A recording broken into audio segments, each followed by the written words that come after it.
Amen. Yan, isa po muli malakas na palakpak sa ating Panginoon. Ayan, tayo may makakauna po sa lahat ng mga batang edad 4 to 10 years old. Kayo po ay ating inaanyayahan sa ating children's area. Yan, sa lahat ng mga batang edad 4 hanggang 10 years old for your Sunday school. Ayan, sige po, sa umagang ito, tayo po ay tuloy-tuloy na po sa ating pong pagbubulayan. And bilang huling Sunday po ng buwan na ito, ayan, so andito pa rin po tayo sa ating topic about kindness, amen? And I'm sure na sa mga nakalipas na linggo, marami na pong nireveal ng Lord. So, more than listening or hearing all these teachings, syempre alam natin ang pinakahinahanap po ng Panginoon na talagang ma-apply po natin to sa pang-araw-araw na buhay po natin. Amen? Ayan, kasi this is also our way.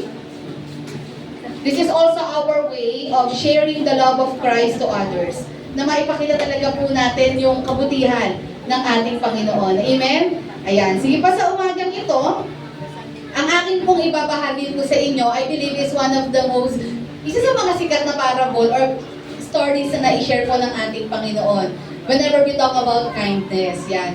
At ang nakaka-amaze nga, maraming mga charitable institutions, organizations, di ba, ang ipinangalan yan, sa sect ng tao, or I mean sa, ano bang tawag sa kanila? Ayan, kumbaga lahi nila. Yan, na kung tutuusin, nung mga panahong ito ni Jesus, they were like one of the despised. Ayan, sila po ay isa sa mga lahi na kinabubuhian ng mga Hudyo. Ayan, dahil nga po sila po ay mga Hudyo, pero sila po ay sila po ay nagkaroon ng intermarriages.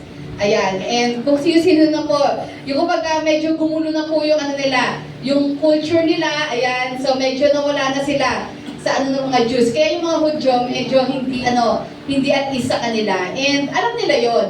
Kaya sila mismo, iniiwasan din nila yung mga Hudyos. Kumbaga, meron silang parang alitan sa isa't isa. Pero sino mag-aakala na sa panahon natin, ang mga Samaritans, yan, ay ipapangalan. When we talk about mga institutions, yan, nagbibigay ng charity, makikita mo ang daming pangalan na ano po, Good Samaritan. Tama po ba? Ayan, ang dami po niyan. Pero sino mag-aakala na they were once despised by the Jewish people. Pero nakita natin, no, sa pamamagitan po ng story na ito, pinakita ng Lord na kahit na sinong tao, kayang maging mabait sa kahit na sino din, lalo na sa kanyang ano po, hindi lang sa taong minamahal niya o gusto niya, especially doon sa taong kinamumuhian niya, or maaaring hindi niya kasundo. Na ibig sabihin, tinuturuan tayo ng Lord na ang pagpapakita ng tunay na kabaitan ay hindi lamang sa mga taong kasundo mo, yung mga taong malapit sa iyo, yan, kundi even yung mga taong hindi mo kasundo. Yan, ito talaga ang pagpapatunay ng ano po, na tunay na dumadaloy ang kabaitan ni Kristo sa ating mga buhay. Amen? Yan, so this morning, binigyan ko po ito ng title. Sabi nga po dyan, ayan, called to be kind. Ayan. And the question is, pakitanong nga po natin sa ating katabi, who is my neighbor? Yan. Sino bang aking neighbor? Ayan. Ano ba sa Tagalog yan? Ano bang Tagalog talaga ng neighbor? Kapitbahay. Ayan. So, alam nyo po, pag titignan natin, yun naman talaga ibig sabihin yan, yung kalapit. Ayan, kaya nga kapitbahay ay kalapit. Pero, sa pag-aaral po natin ng Bible, makikita natin, when we talk about neighbor, we're talking about kahit na sinong tao. Amen? Basta kapwa natin, neighbor po natin yan. Kaya dito, bakit po na itanong, who is my neighbor? Kasi ito yung totoo. Nagpapakita lang tayo ng kabaitan kung sino yung kinoconsider na natin neighbor natin. Kung sino yung kinoconsider natin na worthy na laanan ng kabaitan o ng kabutihan. Pero sa umagang ito, ipapaalala muli ng Panginoon sa atin, sino ba ang dapat pakitaan natin, gawan natin ng kabutihan? Should we limit doing kindness to others or to a certain kind of people or certain kind of religion or gender, ganyan, sa pamamagitan po ng story na ito. Kaya sabi nga po dyan, in the book of Luke, chapter 10, verses 30 to 37, ito na po yung pag-aaralan natin.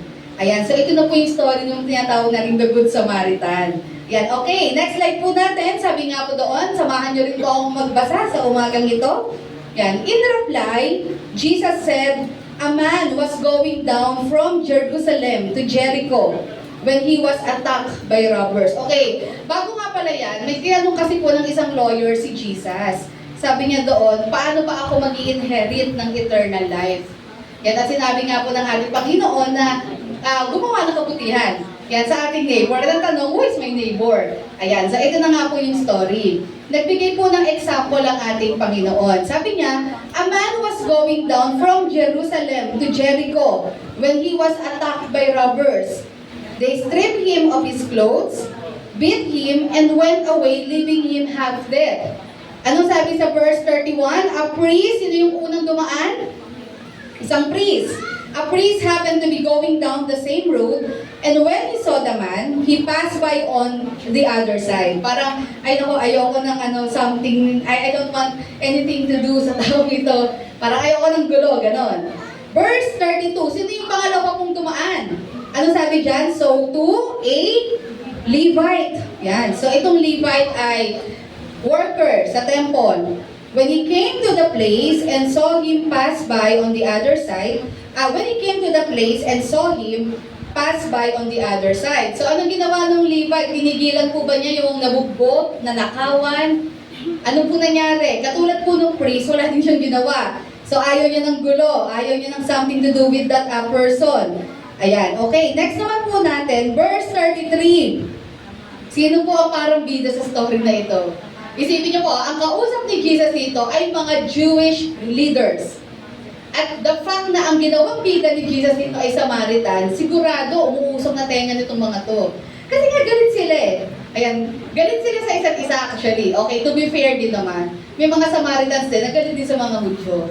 Ayan. Parang ano lang, parang ano lang to. Isipin niyo na lang yung ano. Ha? It's a tie? O kasi sigurado naman ako na na meron din naman mga Samaritans din talaga na galit sa mga Jews. Pero dito, verse 33, but a Samaritan, as he traveled, came where the man was. And when he saw him, anong ginawa ng Samaritan? Pinas over niya lang din ba yung yung lalaki o yung nabugbog? Hindi. Anong ginawa niya? He took pity on him. Naawa siya. He went to him and bandaged his wounds, pouring on oil and wine. Then he put the man on his own donkey, brought him to an inn, and took care of him. Sipin niyo po, no? Ito yung literal na going extra mile. Di ba? Parang okay na ito na tinulungan mo siya, di ba? Tinanong mo yung sugat niya, pero talagang binitbit pa niya. Take note, hindi birong magbitbit nung time na yan, lalo na ang isang injured na tao. Yung magsama ka nga lang ng tao, nung panahon nila, na donkey lang yung sasakyan niya, mahirap na. Di ba? Dagdag baggage yun. Ano ba yung injured man? Mas mahirap yun, bitbitin. Di ba? Na binitbit niya talaga at dinala niya pa sa isang inn. Yan. Or parang hotel sa panahon po natin. Yan. Tapos sabi nga po doon, the next day, he took out 2 denarii and gave them to the innkeeper. Look after him, he said, and when I return, I will reimburse for you for any extra expense you may have. Yan, verse 36, ang tanong ni Jesus, which of these 3 do you think was a neighbor to the man who fell into the hands of robbers? Sino dito ang totoong neighbor? The expert in the law replied. Anong sagot nila? The one who had mercy. Hindi nga nila masabing Samaritan hindi nila masambit na yung Samaritano ang nagpakita ng kabaitan. Kasi nga, isipin nyo na yung gigil nila sa isa't isa. Ano sabi nila? Kung sino yung naawa? The one who had mercy on him. At anong sabi ni Jesus?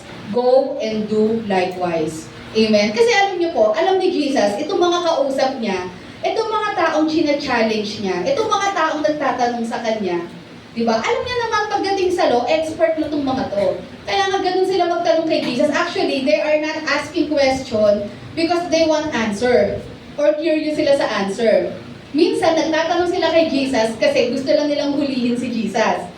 Diba? Gusto lang nilang talagang ilagay ang Panginoon sa alanganin, sumagot ng mali. Yun talaga ang goal nila. Kasi we're talking about lawyers, Pharisees, these were experts pagdating sa law of God. Ibig sabihin, alam naman talaga nila sagot dito. Pero alam nyo, ano yung pinipinpoint ng Lord dito? Nung sinabi niya sa verse 37, go and do likewise. Mabigat yun. Ang sinasabi ng Lord parang ganito. Kasi kaya nga tinanong niya Nakita nyo, ang tanong nila ay sinagot din ng Lord sa isang tanong. Di ba? Kasi alam niya naman alam ni Jesus yun na nagiging sarcastic lang sila. Alam nila kasi they were expert, di ba? Expert to mga to. Pero matindi yung iniwan ng Lord sa kanila. Anong sabi? Tinanong sila, sige, sa tingin nyo, sino dyan ang totoong naging neighbor doon sa nasugatan? At nasagot naman nila, hindi lang nila nasabi directly na yung Samaritan. Kasi nga, yun nga, ayaw nilang sabihin niya, magkagalit sila. Pero anong sabi nila? Sabi niya, the one who had mercy on him. So alam niya yung sagot. Di ba? Ang sabi ni Jesus, go and do likewise. Ang sinasabi ng Lord dito, alam kong alam niyo yung law. But the problem is, kulang kayo sa gawa. Diba? So ito din ay paalala ng Lord sa atin, no? Alam niyo ang Bible, nagbabasa kayo, verse by verse, book by book, alam natin lahat yan. But the question is, ito talagang pinaka-importante sa lahat. Do we apply it sa pang-araw-araw na buhay natin? Kasi it's useless. Walang kwenta ang pagbabasa, pakikinig natin kung hindi naman tayo nagiging mabuting kapwa sa kapwa natin. Kung hindi natin ipinapamalas at ipinapakita ang pag-ibig ng Diyos. Ito yung sinasabi niya sa mga experts na ito. Expert ginamit nila yung word na yon. Ang point niya dito, kahit magaling kayo, pero walang saysayan, kung hindi naman nakikita, nagmamanifest sa buhay ninyo ang mga nakasaad dyan. And this is a reminder sa atin ng Panginoon. The very reason we are reading, listening, hearing the Word of God is hindi lang para maging knowledge lang ito sa atin, kundi talagang ma-take heart natin at maisagawa natin. Amen? Yan. Kaya sabi nga po dito, ang pagiging mabait daw po, yan, kindness is not just feeling sorry for others. Madali naman kasi yun naaawa tayo. Pero ano po, pag sinabi kasi natin kindness with action, dapat may kasamang action. Sabi mo sa katabi mo, may kasamang action. Ibig sabihin, ang totoong kindness is doing something to others according to our means. Kasi minsan dami nating excuse. Wala naman akong pera, paano ako tutulong dyan? Ganito lang ako, ganyan. Pag sinabi natin kasing kindness, hindi naman porque wala siyang bahay, bibilhan mo siya ng bahay. Kasi ikaw nga, wala ka rin bahay. Di ba? Ako nga, may utang pa sa pag-ibig Paano ko naman siya bibigyan? Di ba? Tapos wala siyang trabaho. Di ba? Parang ganon, hindi naman ibig sabihin nun, lahat ng kailangan niya isusupply mo. Pag sinabing kindness, ano yung kaya mong gawin para sa kanya? Hindi hinahanap na ibigay mo agad yung buong pangangailangan ng kapwa mo, pero ano yung mai-offer mo? O for example, kayo, estudyante kayo, di ba? O may humingi ng tulong sa inyo na classmate nyo or friend nyo. Di ba? Gusto mag-college, walang pang tuition. Sa isip-isip mo, ako nga, wala rin pang tuition Di ba? O, it's a tayo lang. Paraw lang tayo. O, mag-iyakan na lang tayo pag ganyan. Kasi wala tayong pang tuition. Pero alam niyo yun, kunyari ikaw, wala ka rin namang means. Pero mayroon ka naging way, nakakuha ka ng scholarship, ganyan. Hindi mo naman kailangan bigyan yung classmate mo ng pera. Sorry 20 pesos lang ang pera ko. Ito naman paano ba yung makakatulong sa pang-tuition mo? Siyempre hindi ganon. Ano ang way mo para maitulong mo? Help the person according to your means. Ituro mo sa kanya kung saan ka nakakuha ng scholarship. Di ba? Minsan kasi ganun tayo Or minsan excuse lang siguro natin yun. Minsan iniisip lagi natin, hindi tayo capable. Bata pa ako Di ba, kabataan pa lang ako, ano kung maitutulong ko? Meron. Yung presence mo, baka yung presensya mo nakasama niya. Di ba, malaking bagay na yun. Akala nyo sa mga magulang nyo, ano kung maitutulong ko? Huwag kang maging pasaway. Di ba? O sa mga anak dito, ano maitutulong ko sa magulang ko? Huwag matigas ulo. Sabihin mo nga sa katabi mo na isang kabataan, huwag matigas ulo. Yan, alam nyo, napakalaking bagay na. Tama po ba sa mga magulang? Malaking bagay na yun, kung may mga asawa kayo dito, sasabihin mo, ano bang maitutulong ko sa'yo? Sabihin mo na rin, huwag din matigas ulo mo. Sa asawa, mag-asawa ng iba, asawa nyo sabihin nyo. Ba't sabihin yung problema, bahala sila sa sarili nila. Ayan, di ba? Minsan nakala natin, meron tayong dapat ibigay na malaking bagay para masabi, naging mabait ako, yan, matulungin ako. Minsan, yung ano lang, yung makinig ka lang, minsan yung hug lang, minsan yun nga, yung wag lang matigas ang ulo, malaking bagay na yun, di po ba? Ayan, kaya sabi nga ko doon, meron tayong tatlong bagay na matututunan po dito sa story na ito. Yan, mga bagay na nireveal ng Lord sa atin pagdating po sa aspect of being kind. Yan. Paano ba natin maipapamalas ito? At sino ba dapat ang gawaran natin ng kabaitan. Number 1, sabi nga po doon, pakibasa natin. Anong sabi sa number 1? Yan, kindness is not selective. Ang pagiging mabait po, mabuting tao, hindi mo pinipili. Mayaman naman yan, hindi na kailangan yan. Di mo ba? Ano akala mo sa mayaman, hindi kailangan ng tulong? Kasi iniisip natin, pag sinabing tulong, iniisip agad natin, financial, ganyan. Maraming aspect yan. Maraming aspeto ang buhay ng tao, hindi lang financial, emotional, mental, di po ba, intellectual, ang dami yan. Kahit sabihin mong di na kailangan, ito na lang tulungan ko, mayaman naman yan eh. Hindi dapat ganun. Walang mayaman, walang mahirap, walang middle class. Kahit na sino, pwede nating tulungan. Ako naman mahirap lang, mayaman siya. Ano nga itutulong ko? Meron. Sabi ko nga po, hindi naman finances yan eh. Although yun kasi yung unang mapasok sa isip natin. Di ba? Mali mo, kailangan niya ng kausap. Walang gusto pumausap sa kanya, di ba? Maraming aspeto po yan. Sabi doon, kindness is not selective. Pakibasa natin, verse 33, anong sabi po doon? But a Samaritan came where the man was, and when he saw him, he took pity on him. Amen. So dito nga po, makikita po natin, may tatlong dumaan. Una yung priest, pangalawa yung Levite, so wala silang ginawa, ayaw nila ng gulo, ayaw nila ng distorbo, okay, umalis sila. Pangatlo, dumating yung isang Samaritan. So isipin na lang natin, ito pong taong ito, nagmula sa Jerusalem, papuntang Jericho. So malaki po ang chances talaga na ito'y Hudyo. Di po ba? Yan. At kung titingnan natin, pwedeng sabihin ng Samaritan, magkagalit tayo eh, di ba? Pwedeng hirapan niya lang yan. Buti nga sa'yo nangyari yan. Di ba? Pwede niyang gawin yun eh. Magkagalit tayo, di tayo magkasundo pag kita tutulungan.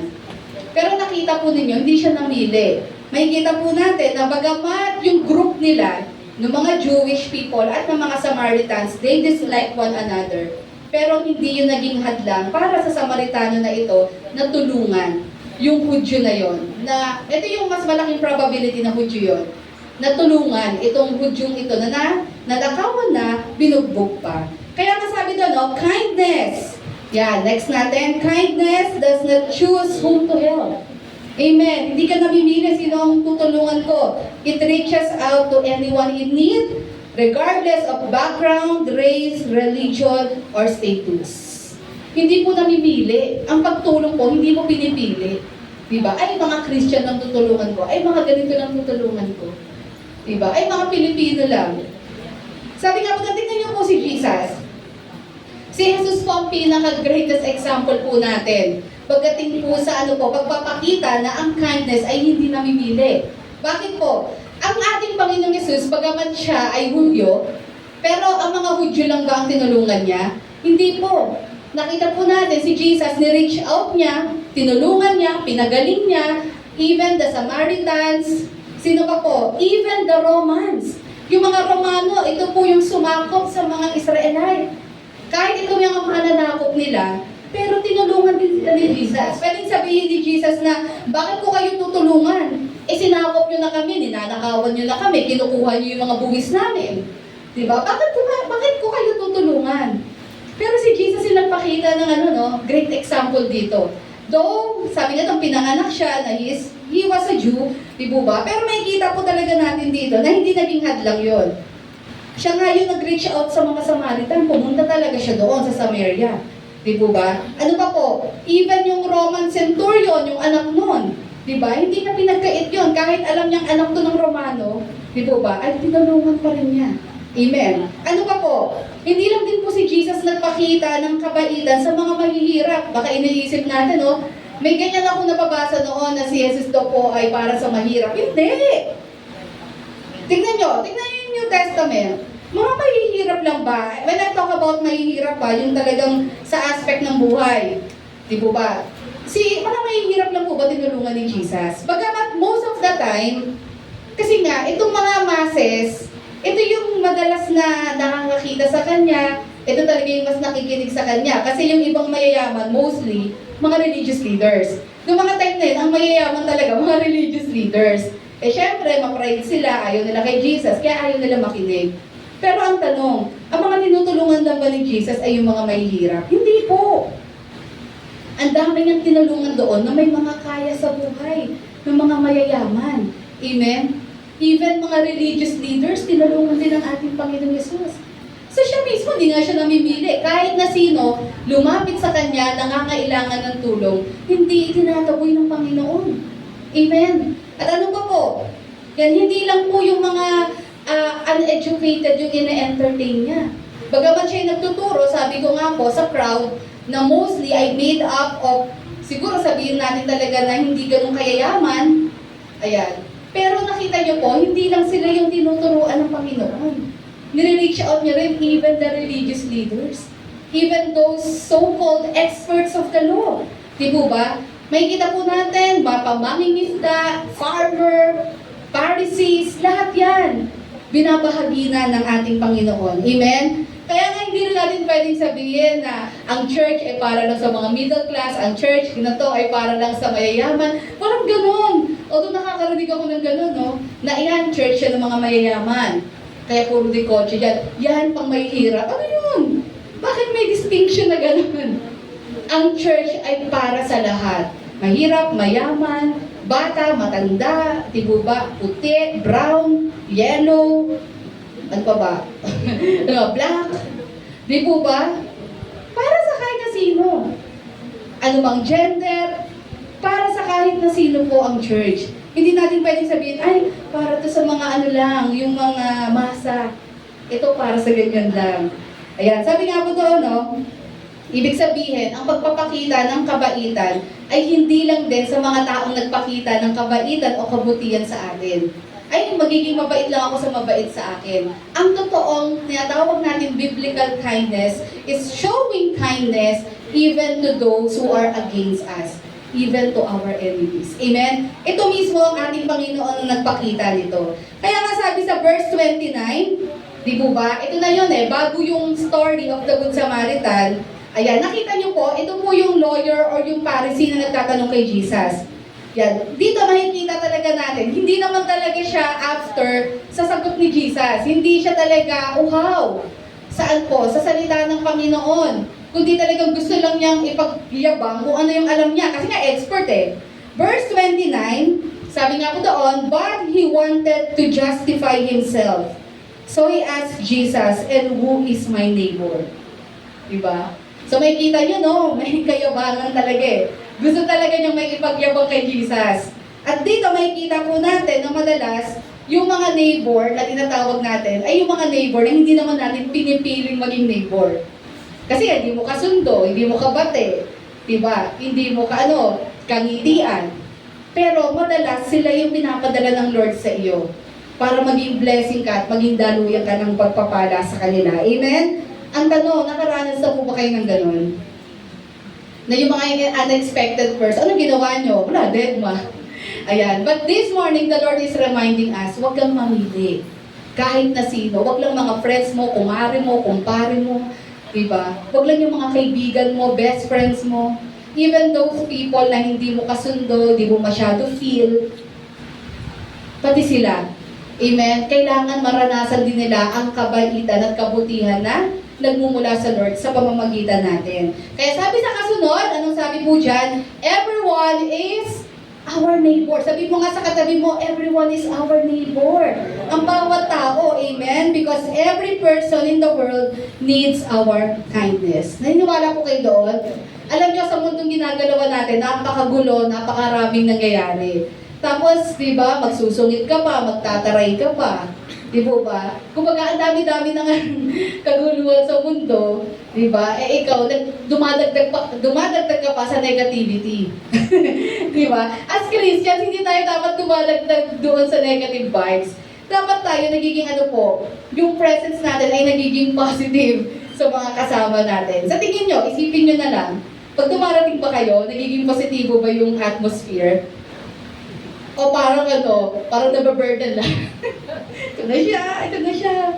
Di ba? Siyempre kailangan ganun talaga. Kasi alam nyo, sa kaguluhan na nangyayari sa mundong ito, napakahirap naman kung mananatili pa rin tayo na yung magmamasama ka pa ng ugali, di ba? Magiging negative ka pa. Piliin natin sa lahat ng oras, sa lahat ng panahon, kahit minsan nakakairita, kahit minsan nakakawala ng patience, Lalo na yung mga nagdadrive dyan. Sino po yung mga nagdadrive dyan? Ito talaga, test ko yan. Alam nyo, yung asawa ko di ba nagdadrive? Lagi yan ako. Ako si Sermon, lagi katabi. Ayan. Kasi nga, minsan, talaga nakikita ko yan. Pag nagdadrive, nagmamaneho talaga. Sabi ko, test talaga ito eh. Ito yung mga areas na nakita kong matatest talaga yung kindness mo. Sa sports, number 1. Yan, mga basketball, mga liga, ganyan. Nagkakainitan eh, no? Di ba? Tapos hanggang sa nagsasakitan na, nagbabaldahan na, ganun. Ayan, kung nawawala yung fruit of the spirit. Pangalawa, ito, patindi, pagmamaneho. Kaya grabe yung road rage. Kasi nga, ang mga tao, mas gusto nilang mas nananaig yung pride nila. Diba? Kahit sa totoo lang, maliit na bagay. Diba? Nakat ka lang. Hindi ka makapayag. Nakat ako. Uunahan mo. Parang sabi ko, hahanap ka mo ng gulo. Parang gusto mo tahimik lahat. Matiwasay ikaw makarating. Ayaw mo ng dagdag gulo. Ganyan. Ayaw mo na madagdagan ng kaaway mo. Mamaya, mapost ka pa sa Facebook. Anong gagawin mo? Di papatawag ka na LTO. Ang daming napapatawag, no? LTO yung nagpapatawag, di ba? Nakita niyo, ang daming pinapatawag ng LTO. Ay, alam niyo, pwedeng ma-revoke yung license, lalo na yung mga mahilig manggulo. Di ba? Ang daming mainit ang ulo sa kali ngayon. At ito, sana, hindi mga Christians yung involved doon. Kasi kung meron man dapat, na talagang magpakita ng kabutihan, kabaitan, Christians yun. O baka mamaya kung sino pa yung Kristiyano, yung pa yung mag-itang ulo, yung pa yung lalabas ng sasakyan, at makikipag-away pa. Minsan, ang babaw lang ng mga dahilan. Pero yun nga po, kasi nga, nawawala yung kindness. Umiiral yung ego, umiiral yung pride. Ayan, kaya sabi ko, itong pagmamaneho, minsan yan eh, yan din talaga yung isa sa mga test talaga ng ugali natin. Ayan, sabi nga po doon, no? Yan. Ang gusto ng ating Panginoon, ibig sabihin yan, ay maging po tayo, maging mabuti tayo, hindi lamang po sa mga kapwa Kristiyano natin. Ang gusto ng Lord, maging mabuti tayo, even kung hindi natin, kasama sa pinaniniwalaan natin. Maging mabuti ka kahit sa mga Muslims, maging mabuti ka kahit sa mga INC, maging mabuti ka kahit sa mga Catholics, maging mabuti ka kahit sa mga atheists, sa mga bata, sa mga matatanda, mayaman, mahirap, at anumang kulay na meron yan. Ito ang sinasabi ng Lord. Huwag nating ilimit. Kasi kung ang ating Panginoong Yesus, hindi nga nag-discriminate eh. Kahit na yung mga, nakita niyo po, kahit yung mga hindi naniniwala sa Kanya, still, ni-reach out ni Jesus. But after that, anong nangyari? Itong mga hindi believer ni Jesus, pagkatapos nun, naniwala sila kay Jesus. Amen? Kasi nakita nila yung extraordinary kindness na hindi nila nakita sa iba. At alam nyo, if we want to win the world for Jesus, yung acts of kindness na yan, na hindi namimili ng tutulungan, na kahit na sino, as long as that person is in need, ay tutulungan mo, mag-e-extend tayo ng tulong. Amen? Ano sabi sa number 1? Kindness is not selective. Okay, number 2. Ano sabi po sa number 2? Kindness does not require a title. O, ito na. Basahin nga po natin verses 30 to 33. Anong sabi dyan? In reply, Jesus said, a man was going down from Jerusalem to Jericho when he was attacked by robbers. They stripped him of his clothes, beat him, and went away, leaving him half dead. Grabe no, lahat kinuha, pati damit, hindi man nang tinira. Verse 31, a priest happened to be going down the same road, and when he saw the man, he passed by on the other side. Verse 32, so too a Levite, when he came to the place and saw him, passed by on the other side. And verse 33, but a Samaritan, as he traveled, came where the man was, and when he saw him, he took pity on him. Okay, sa tatlong characters na ito, sino ang may titles dito? Kung tutuusin, yan, may posisyon. They have the position to help itong Samaritano na ito. Sino? Priest. Levite. May mga katungkulan yun sa temple eh. Kung tutuusin, kaya nilang gamitin yung posisyon nila para tulungan itong itong half-dead na tao na ito, itong nanakawan na ito. Pero ito ang nagpapatunay na kahit may posisyon, hindi marunong tumulong. Di po ba? Or kung tutulong man minsan, ay pakitang tao lang. Yan, kailan ba ang election? May election ba ngayong taon? Meron? 2020. Yung barangay daw meron eh, wala ba? Barangay SK? O, nararamdaman nyo na ba ang mga pictures, banners, yung mga pamaypay? May nakita ako eh. Ano, graduation, tapos parang hindi ko alam kung sa barangay level yun. O, diba? Ayan na sila, nagsisimula na. Dito natin makikita na itong mga tao ito, they have the title, they have the means, they are in the position to help, pero hindi nila ginawa. So maliwanag dito na hindi mo kailangan ng posisyon o titulo para tumulong. Minsan sasabihin po natin na hindi naman ako politiko. Ngayon, pumunta ka, pumila ka doon. Diba? Doon, yun ang makakatulong sa iyo. Hindi naman ako pastor. Ano pa? Hindi naman ako mayaman. Ang dami natin ganung reasoning, iniisip natin na kailangan natin ng posisyon, ng title, ng rank para tumulong. Ang tiyuhin ko hindi na kapitan. Di ba? Noon naglalapit ito sa'yo kasi yung tatay mo kapitan, o yung tito mo kapitan, o yung mayor, third cousin mo, o pwede na yun. Medyo may may kapit na yun, kahit third cousin. Pero yun nga po, may kita natin na hindi naman kailangan ng title, hindi mo kailangan ng anumang posisyon para kayo tumulong. Anong sabi po doon? Next, real kindness isn't defined by status or position. It is shown by helping others even when we are not in the position. Amen? Ibig sabihin, kahit ikaw sa tingin mo ay simpleng mamamayan ka lang, ako yung simpleng estudyante lamang, ako yung simpleng manggagawa lamang, ako yung simpleng housewife lamang. Huwag mong isipin na limitado ka at hindi mo kayang tumulong. Sabihin mo nga sa katabi mo, pwede kang tumulong sa iba. According sa iyong kakayahan. Amen? Ayan. O minsan baka nagdadahilan lang kasi ayaw talaga tumulong. Kaya sabihin nila, wala akong pera, ganyan, hindi ko kaya yan. Ganito lang ako, mahirap lang kami. Ganito, ganyan. Sasabihin ko po sa inyo, ang pagtulong hindi kailangan ay pera sa pera din. Di po ba? There are many ways to help others. Amen? Ayan, yung talents and skills natin. O kung ikaw po ay magaling magtubero, magaling kang mag-install. Diba? Kung talagang ikaw ay nababurden ka, gusto mong tumulong, diba, why not? Tumulong ka. Di ba? O kung may nahihirapang tumawid, ito sa elementary, laging example yan eh. Sa meron ka bang values formation or, kasi GMRC yun nung araw eh. Nagkakaalaman ng edad eh. Diba? Ano yung GMRC? Ano nga ba yun? Meron ibig sabihin yung GMRC. Ayun! Wala na ngayon. Values formation, meron ba? Ba't parang sabi, wala na daw? O di ba? Nagchikahan tayo. Hindi, alam nyo, di ba? Yung GMRC, laging example yan. Natulungan ang nakatatandang tumuwid sa kalsada. Pero alam nyo, totoo naman yun. Simple acts of kindness kasi yun. Di ba? Ayan, sabi nga po noon, being kind does not require us to be in a position of power. Yan, wealth or authority. At hindi rin to nag-aantay ng right moment. Ay, may tamang moment dito. Ano ka, politiko? Politiko yung alam kong ganun. Minsan, sasabihin, alam niyo sa totoo lang, pag meron akong politikong napakinggan ko at ganito ang statement, ay, kunyari, siya, tatakbo. Pag ako po, niluklok nyo, ganito, ganyan, kiss na sa akin yun. Parang ang dating kasi noon, kailangan mo siyang iluklok para makita mo yung gagawin niya.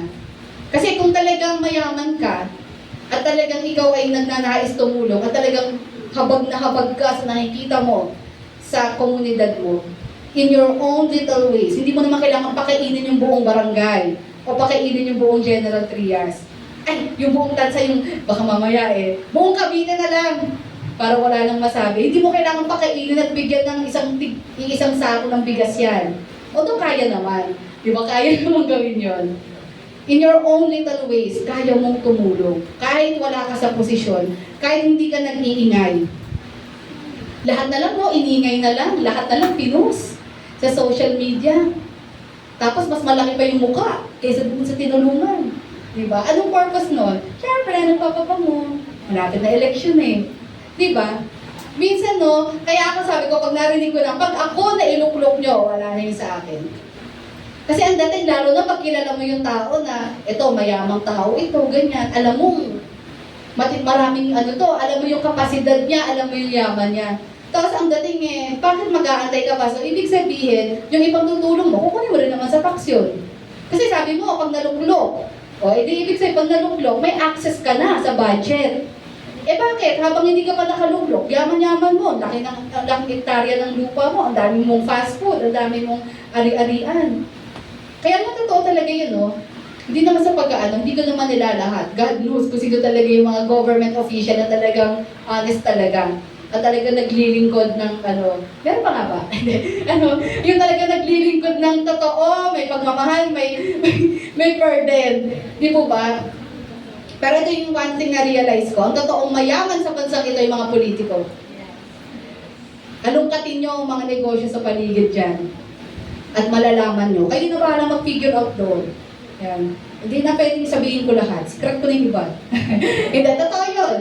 At minsan naiisip ko, siguro kaya lang talagang gusto manatili kasi gusto manatili yung influence. Kasi nga, gusto ma-take over. Yan. Ma-take over niya talaga yung lahat. Siya yung maghari sa lugar na yon. Puro negosyo niyang mamayagpag doon. Kaya nga, sa darating na 2028, maging matalino kayo sa pagboto. Ayan. So, pag gamitin ng discernment, pag-pray, di po ba? At pag narinig nyo na yung, pag ako naluklok, ito gagawin ko. Pag-isipan nyo maigi. Ayan. Pag-isipan nyo yung gano'n. Why wait when you can already help? Amen? Sabi niya doon, you don't need a position to help. You can help according to your means and in many ways. Hindi mo kailangan ma-elect as government official para lang tumulong. Halos lahat ng tumatakbo sa politics, sa government, halos lahat yan, marami dyan mayayaman. And sa totoo lang, may mga vested interest yan. Kaya sila tumatakbo. May pinapangalagaan. Alamin niya sino may-ari ng mga minahan na nakakasira sa environment natin. I-research na lang yun. At magugulat kayo kung sino mga may-ari niya. Kaya pala protected. Diba? Kasi nga, yun ang dahilan. Ayan. So kayo na mag-research yan. Kaya nga, maging matalino tayo. Di po ba? Ang totoong tumutulong, kahit wala ka sa posisyon, tumutulong na yan at hindi maingay. Di po ba? Hayaan mong ibang tao ang magsabi ng pagtulong mo, huwag yung ikaw tataas mo yung sarili mo. Ekis talaga pag ganon. Sabi nga doon, hindi mo kailangan maging mayaman para magbigay. As little as 10 pesos, 5 pesos, it will do a lot. Amen? Akala natin, wala ko 1K, wala akong 5K. Kahit magkano yan. Di mo ba na maitulong mo? Kahit isang kopya, ibigay mo dyan. Di ba ang laking ang laking kapusugan na yun sa isang taong nagugutom. Hindi mo kailangan ng title para i-lift up ang isang tao. At hindi mo rin kailangan maging influencer. Yung mga nangangarap maging influencer dyan, ha? Kamusta na ba ang mga TikTok following nyo? Di ba? Hindi mo sabi nila, kung ako ay dadami ang aking likes and followers, mas marami ba tayong matutulungan? Pero yun nga, kahit naman hindi ganun karami pa yung likes and following, although hindi ko sinasabi na lahat ng influencer ganun i-discern nyo. Kasi ako nanonood din ako ng mga influencer, pero i-discern nyo kung sino doon yung mukhang money making lang at sino doon yung talaga may intention tumulong.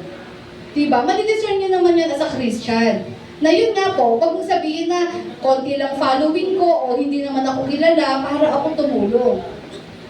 Hindi mo naman kailangan makilala para ka tumulong. Unless, meron kang pinaplano. O may gusto kang mangyari. Or nagre-ready ka for something.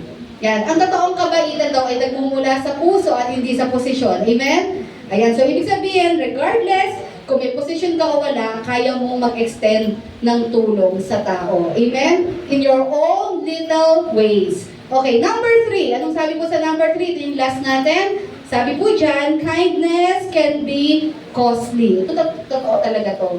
Magastos talaga maging mabait. Totoo po ba? Marami kang isa-sacrifice. Totoo po? Yung talaga ang totoong definition ng kindness. May sacrifice talaga. Okay, let's read verses 33 to 35. But a Samaritan, as he traveled, came where the man was. And when he saw him, he took pity on him. He went to him and bandaged his wounds, pouring on oil and wine. Then he put the man on his own donkey, brought him to an inn, and took care of him. Verse 35, the next day, he took out 2 denarii and gave them to the innkeeper. Look after him, he said, and when I return, I will reimburse you for any extra expense you may have. Alam niyo, ang pagiging mabait talaga, maraming sakripisyong kaakibat ito. Marami kang bagay na sacrifice sa sarili mo. Tama po ba? Sabi nga doon, it may cost. Next slide natin. Unang-una, ano sabi dyan? Time. Totoo po ba? Mahalaga po ang time sa panahon natin ngayon. Amen? Ayan, isipin nyo po, sino dito yung tao na planado mo yung lahat ng gagawin mo sa araw na ito? Okay, ganito, 1 hour, ito gagawin ko from 7 to 8. Ako may ganyan ako, hindi nakalista pero sa isip ko, alam ko yung gagawin ko, tansyado ko yung oras ko, na ayaw kong masayang. Eh, ang problema, na-interrupt. Diba? Yung may pangyayari. Anong nararamdaman mo? Kunwari, ito yung gusto mong mangyari. Ayos-ayos ng plano mo sa araw na ito. Biglang nasira yung plano mo kasi may nangyari. Anong initial reaction natin doon? Siyempre, sa umpisa medyo naiirita ka. Parang, naku, sira yung plano ko. Dapat ganyan, nasa ganito na ako, ganyan-ganyan. Madedelate ako, ganyan-ganyan. May makakausapin pa ako. Itong Samaritano na to, isipin niyo po. Itong Samaritano to, isipin nyo, nagta-travel po siya sa lugar na iyon. Di po ba? At malamang sa malamang, meron siya pupuntahan, may nag-aantay sa kanya, may gagawin siya. Hindi natin alam kung ano man yung business niya sa araw na iyon. Pero isipin nyo po, napakatindi po nung interaction na nangyari sa kanya. Napakatindi nung disruption na nangyari sa kanya dito. Talagang na-hold yung lakad niya, napatigil talaga siya. Pwede din niyang isipin yun eh. Pwede niyang isipin na dami ko pang gagawin, dami kong kakausapin. Diba? Isipin niyo po, maaaring ito po kasi yung iniisip ito yung iniisip nung unang dalawang dumaan. Sino po yun? Yung priest at Levite. Siguro sabi nila, malilate na ako sa temple. Diba? Malilate na ako sa temple, pagpe-pray na lang kita. Pwede gano'n, diba? Or pwede nilang isipin na, ako, baka mamaya budol lang yan, baka mamaya kunwari lang yan. Meron palang pinaplano yan o pahain lang yan. Kasi by the way, alam niyo po, yung road from Jerusalem to Jericho, mataas ang Jerusalem, mababa ang Jericho. Yan, napakahirap po ng daanan dyan. Kasi buntok yan eh, mula sa Jerusalem pababa. Ika nga marami po mga yung ganon. Kasi nga pababa yan eh. At maraming mga caves yan. Mga yunggib, marami yan. So ano nangyayari doon? Taguan yan ng mga thieves, mga robbers, murderers. Marami po dyan. Yung lugar daw na yan, nung ancient time, is known as bloody way. Walang gustong dumaan dyan. Kaya minsan parang iisipin mo, bakit naman sa dinami-dami ng dadaanan, dito ka dumaan? Alam mo naman delikado dito, maraming mga magnanakaw dito, maraming masasama loob dito. Dito mo pa piniling dumaan. Yan tuloy, yan nangyari sa iyo. Pinili mo yan eh. Daan-daan ka dito. Kasi yung lugar na yan, delikado talaga yan. Yan. So actually, present pa rin yan ngayon. Pero may ibang mga daan na dyan. Pero kung titignan nyo, yan yung nasa background ko, yan ay example ng daan. From Jerusalem to Jericho. Ang taas ng Jerusalem, baba halos ang Jericho. Isipin nyo, makakatakbo ka yan? Hindi, mahihirapan ka. Kasi pag ganun nga yung lugar eh.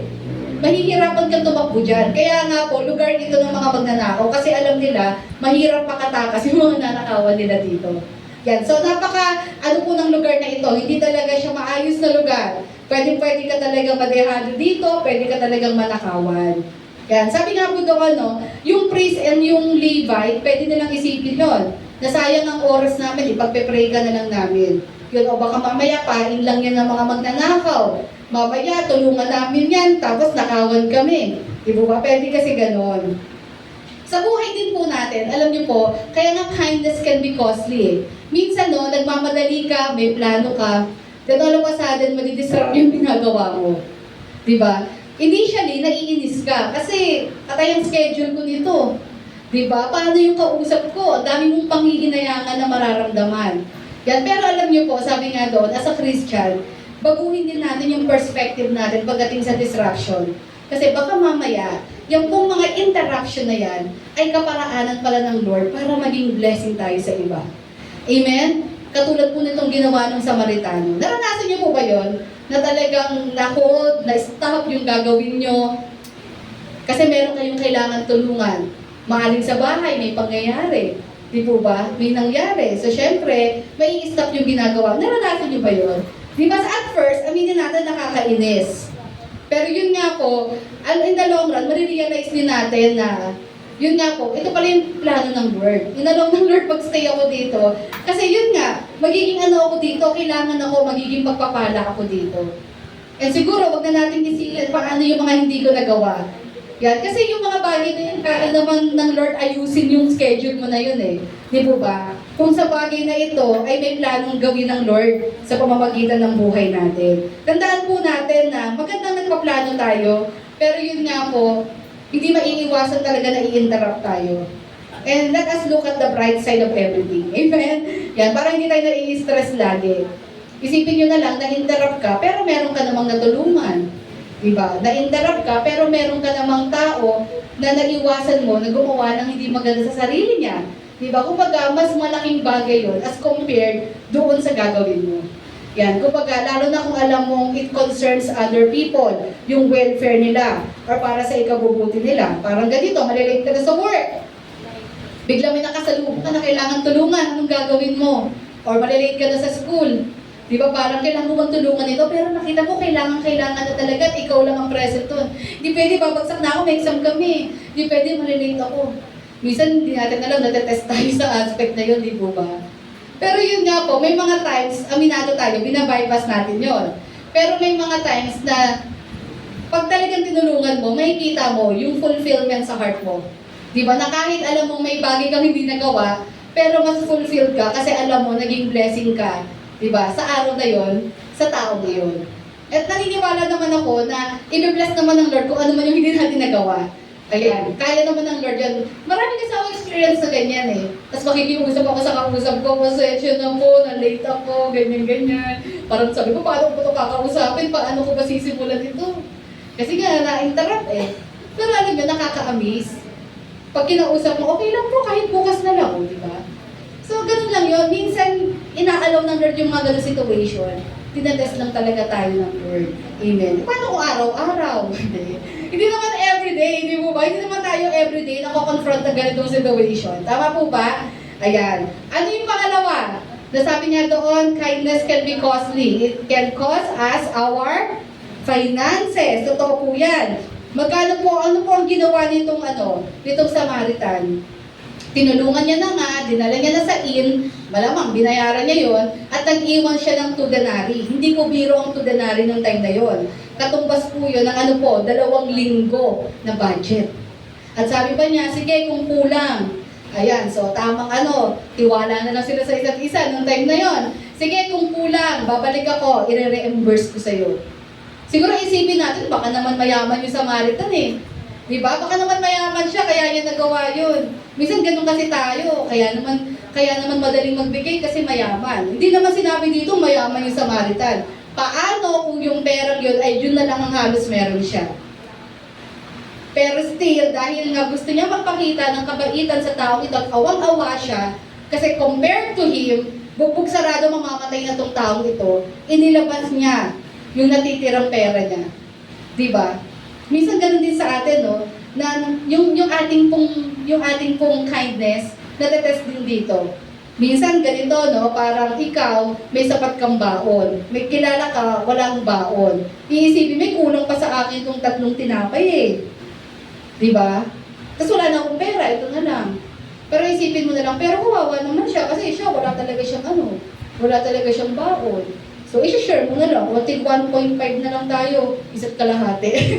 Hinati, no? 3 eh. Di ba? Okay na yung isa eh. Pero sa sobrang bait mo, sige, tig kalahati pa tayo dito. 1.5. Ayan. Alam niyo, minsan ganito, para naman tayo ay matauhan din. Kasi, minsan tayo, ang dami na, masyado tayong choosy sa mga bagay-bagay, masyado tayong re-reklamo. Di ba ba? Pansinin niyo po, manood kayo ng mga documentary. At doon yung makikita ang totoong buhay.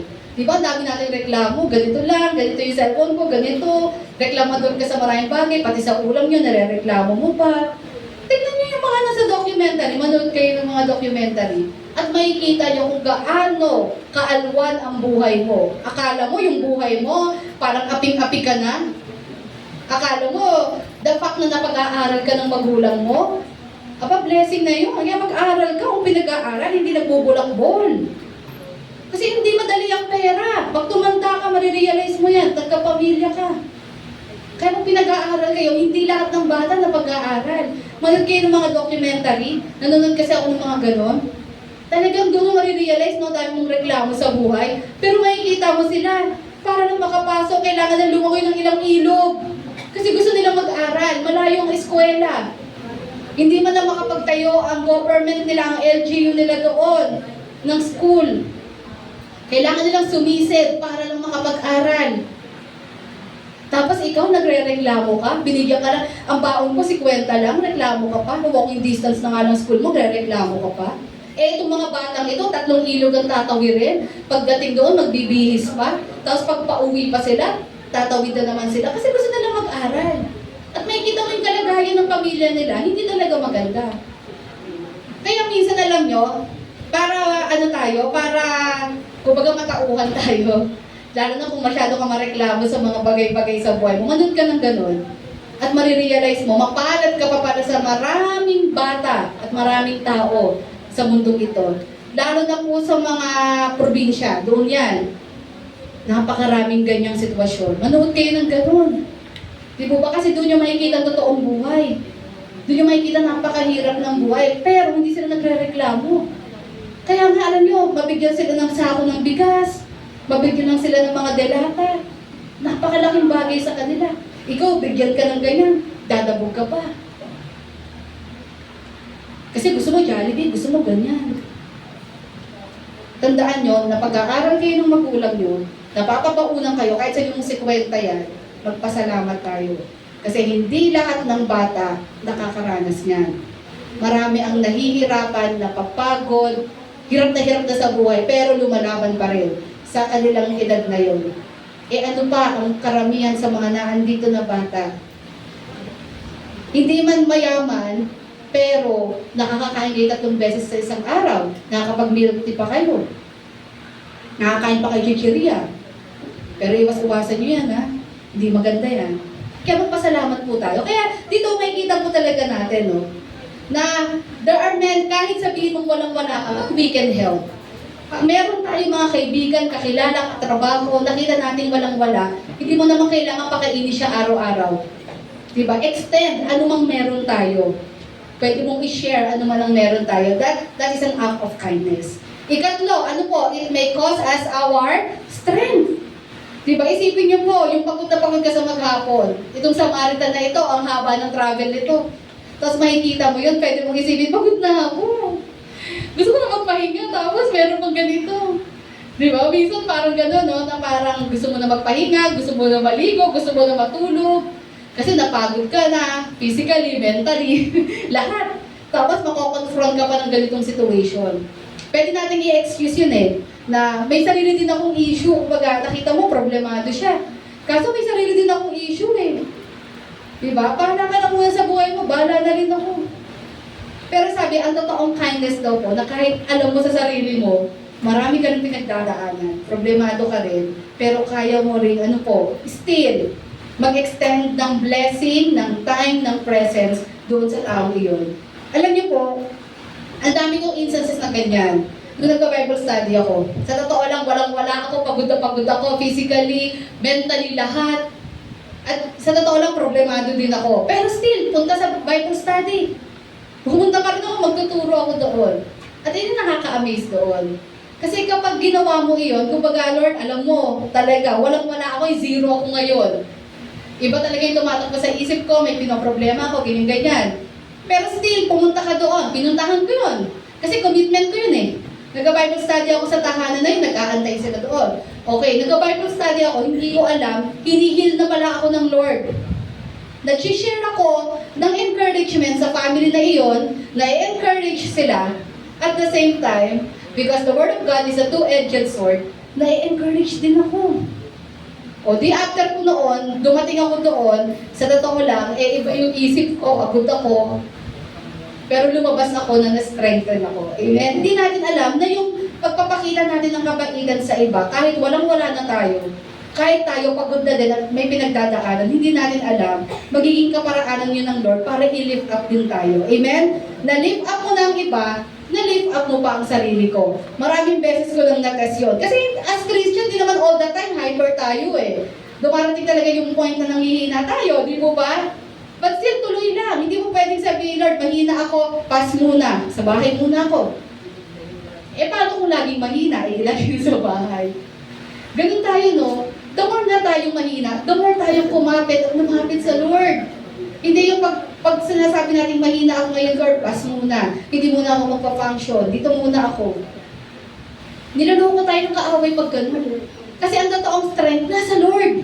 Bakit mo lalayuan ang source of strength? Amen? Kaya pag nanghihina tayo, mas lalo tayong lumapit, kumapit, at mas magpagamit tayo sa Panginoon. Amen? Ika-apat, ano po yun? It may cost us our safety. Isipin niyo po itong taong ito, no?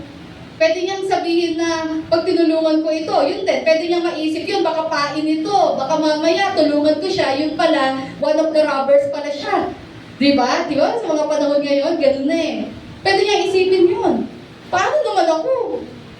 O, minsan tayo, ayaw natin makialam na lang eh, no? Ayoko na ng gulo. Kaya sa school, no, pag may bully, imbis na tulungan mo yung nabully at isumbong mo, hindi, mananahimik na lang ako kasi ayoko mabully din ako. Pero ang totoong acts of kindness, pag ikaw ang witness doon, mag-stand ka. Tulungan mo yun. Lalo na kung Christian ka. Pero masakit, baka isa ka sa mga bully. Wala naman siguro ditong bully, no? Ayan.